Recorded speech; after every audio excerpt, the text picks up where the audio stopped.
میخوام ببینیم کی جیگر داره 1 سانتی یخچالو تکون بده. زاره جیگر داره. حالا اون بردش زاره ما چند اجاره بده کاریم؟ مرد حساب برج 3 تا حالا ته 1000 تومان ندادی. نگو برج 6 به امام رضا. امام رضا بزند کدوم برج 6؟ همین که یه پرونده آبی هم دستمون بود گفتی بنده باشه گفتم کلی هم درد میکنه 3 تا سدیت هم دادم. انگل خودت بده. در ببند افسانه همه اومد تو رو خدا اینو نبرید، اینو کمیته امداد دادتشون. پام ولکو چونه گوی پام ولکو. تخم بوال باش ببرش، اصلا تو برق هم نبوده.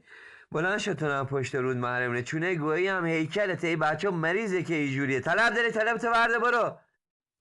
طلب خونه داری از برج 6 دم ما نگرفته. آقا سب بده تو همین الان 1000 باشه. بده به من تو منم بده ببینیم. باشه تو کارته. کارت چی برج قبلی چطور شد؟ برج قبلی هم عروسی داشتیم کم خجالت بده مان تو مردم. عروسی چی آقا من فعلا یخشلو میبرمش به امید خدا میکروفونم بزدم. نه بر زاره نه خودت بزن شلیته بازی